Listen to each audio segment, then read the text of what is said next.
Assalamualaikum warahmatullahi wabarakatuh. Apa kabarnya anak-anak? Kita akan mempelajari materi kelas 12 IPA bersama saya, Ibu Sadat Wasana. Walaupun berjalan secara daring, mudah-mudahan tidak mengurangi semangat kita bersama untuk selalu menimba ilmu, mencari ridhonya Allah. Baik, untuk memulai pembelajaran kita hari ini, kita mulai dengan lafaz basmalah. Bismillahirrahmanirrahim. Dilanjutkan dengan materi yang kita akan pelajari ini adalah sifat koligatif larutan. Sifat koligatif larutan, di sini ada beberapa submateri di dalamnya. Yang pertama adalah satuan konsentrasi larutan, yang kedua penurunan tekanan uap, yang ketiga penurunan titik beku, yang keempat tekanan osmotik. Sebenarnya pasti sifat koligatif larutan itu sebenarnya ada di kehidupan kita sehari-hari. Misalnya pada saat terjadi salju yang sangat menumpuk, digunakan suatu sistem koligatif di mana kita biasanya menggunakan garam untuk mengurangi timpukan dari salju ini. Nah, ini secara tidak langsung merupakan penerapan dari sifat koligatif larutan. Nah, untuk pertemuan sekarang kita akan membahas terlebih dahulu satuan konsentrasi larutan yang sangat penting untuk di submateri yang selanjutnya. Oke, yang pertama satuan konsentrasi larutan yaitu molaritas. Molaritas itu adalah menyatakan banyaknya mol zat larut dalam setiap 1 liter larutan. Dengan rumus M besar ya lambangnya sama dengan mol per volume. Mol itu sudah kalian pelajari di kelas 10, yaitu bisa dengan menggunakan mol sama dengan gram per mr atau mol sama dengan volume per volume molar. Ini sudah ada di keterangannya. Molaritas larutan satuannya mol per liter, mol lambangnya N kecil dengan volume dan satuannya dalam liter. Yang berikutnya adalah molalitas. Ya, berbeda dengan tadi molaritas, ini agak cadel dikit ya. Jadi molalitas. Nah, ini yang kalian di kelas 12 pelajari, yaitu menyatakan banyaknya mol zat larut di dalam setiap 1000 gram pelarut. Rumusnya molalitas atau M kecil sama dengan mol per P. P ini adalah massa pelarut ya dalam kilogram, atau molalitas sama mol kali 1000 per P dalam satuan gram. Ya, kita ketahui bersama dalam larutan itu ada disebut pelarut, ada yang disebut zat terlarut ya. Sedangkan molalitas sendiri itu satuannya dalam mol per kilogram atau dijadikan gram ya. Kalau dia satuannya kalau dalam gram menggunakan rumus yang ini. Nah, di selanjutnya adalah fraksi mol, lambangnya adalah X besar, yaitu menyatakan perbandingan banyaknya mol dari zat tersebut terhadap jumlah mol seluruh komponen dalam larutan. Rumusnya XA sama dengan mol A per mol A plus mol B. Ini untuk fraksi mol zat pelarut. Sedangkan XB sama dengan NB per mol A per plus mol B. Ini untuk fraksi mol zat terlarut.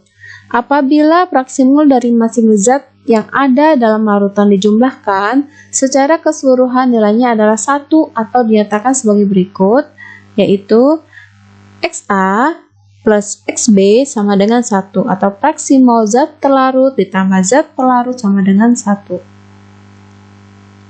Ya, kita lihat contoh soalnya. Yang pertama, hitung konsentrasi larutan yang dibuat dari 2 gram kristal natrium hidroksida yang dilarutkan ke dalam air hingga volumenya 500 ml. Di sini sudah diketahui ya, mRNaOH sama dengan 40. Pertama, kalian cari dulu molnya. Mol itu adalah gram per mr. Gram di sini diketahui adalah 2 gram per mr-nya sama dengan 40. Yaitu kita cari 2 per 40 hasilnya 0,05 mol. Kemudian volume di soal diketahui 500 ml. Kita jadikan liter, berarti dibagi 1000 ya. 500 bagi 1000 sama dengan 0,5 liter. Kemudian jadikan ke molaritas sama dengan mol per volume tadi ya. Mol 0,05 per liternya 0,5 liter. Dapatlah molaritas sama dengan 0,1 mol per liter. Gampang ya mencari molaritas. Ini sebenarnya review dari kelas 10 ya. Sudah diajarkan sedikit tentang molaritas. Selanjutnya adalah contoh yang kedua, hitung molaritas larutan yang terjadi apabila 24 gram kristal magnesium sulfat dilarutkan dalam 400 gram air. MR MgSO4 sama dengan 120. Ya, kalian di sini pertama-tama tentunya mencari mol dulu. Mol tadi adalah gram per mr. Gramnya diketahui 24, dibagi mr-nya berapa? Kita di sini sudah dicari ya, sebesar 120. Jadi 24 per 120 sama dengan 0,2 mol. Sedangkan massa pelarutnya di soal diketahui gram airnya adalah 400. Tinggal di sini 400. Jadi gunakan rumus yang awal tadi, molalitas sama dengan mol kali 1000 per P. Ya, karena sama-sama gram, jadikan aja dapatlah tadi 0,2 mol ya di awal, dikali 1000, udah tetapan tadi ya karena jadi dalam satuan gram per 400, dapat molalitas sama dengan 0,5 molal.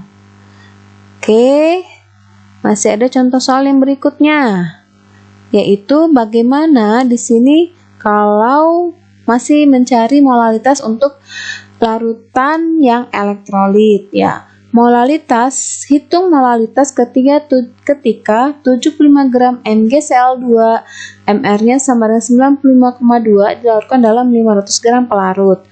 Massa zat larutnya adalah di sini MgCl2 sebesar 75 gram.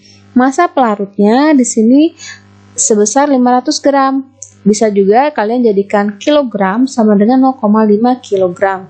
Kita bagi 1000 ya, dapat kemudian mr-nya sama dengan 95,2, sudah diketahui di soal. Mol sama dengan gram per mr ya, massa terlarut per mr.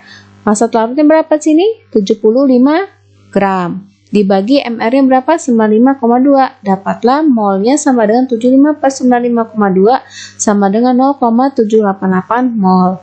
Dengan demikian molalitasnya adalah molalitas sama dengan mol per pelarut. Ini kalau kalian jadikan kilogram ya.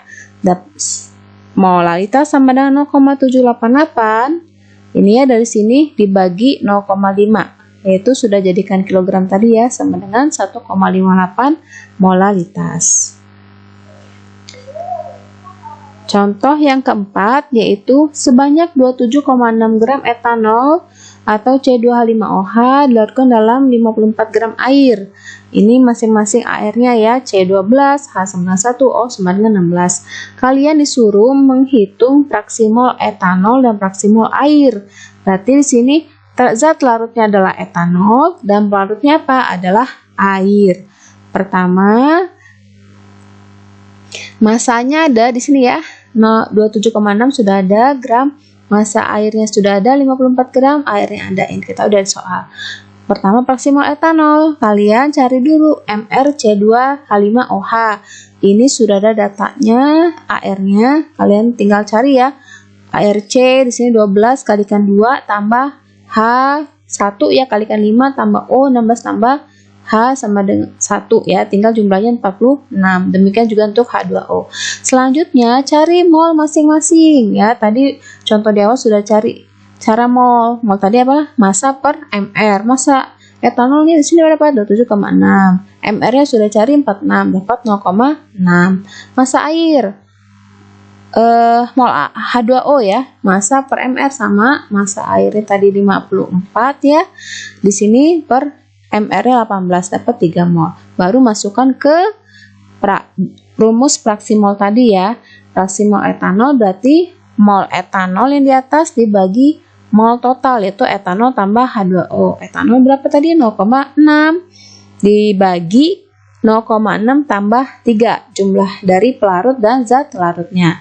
Dapatlah 3,6. Jadi fraksi mol etanol tinggal 0,6 dibagi 3,6, hasilnya 0,167. Etanol fraksi molnya sudah dapat. Kemudian fraksi mol air. Rumusnya sama tadi ya, fraksi mol air dibagi mol etanol tambah mol H2O. Tinggal dibalik aja. Kalau tadi atas etanol berarti kalau ditanya air berarti atasnya air. 3 ya. 3 mol dibagi totalnya tadi 3,6, dapatlah fraksi mol air 0,833. Nah, kalau kita perhatikan tadi, kalau kalian jawabannya benar, kalau ditambah fraksi mol etanol atau zat larutnya ditambah fraksi mol pelarut yaitu air, maka jumlahnya 1. Coba kita cek betul tidak? Berarti fraksi mol etanol tambah fraksi mol air 0,167 ditambah 0,833, dapatlah hasilnya 1 ya, sesuai dengan teori yang awal tadi ya. Nah, untuk memperdalam materi kalian di rumah dan untuk lebih jelasnya lagi, ya pasti kalian harus menjelajahi dengan soalnya. Nah, ini ada 4 soal yang Ibu berikan. Yang pertama, kalian menentukan di sini molalitas ya dari NaOH, kemudian sama yang kedua molalitas dari urea, ada gramnya dan gram airnya. Kemudian fraksi mol di sini sudah ada diketahui ureanya 0,4, kalian disuruh mencari gramnya. Berarti dibalik dari yang contoh soal tadi. Kemudian yang keempat, ya ini sama ya, mungkin jadi 3 ini soal saja. Oke, itu yang bisa saya sampaikan. Wabillahi taufiq wal hidayah. Assalamualaikum warahmatullahi wabarakatuh.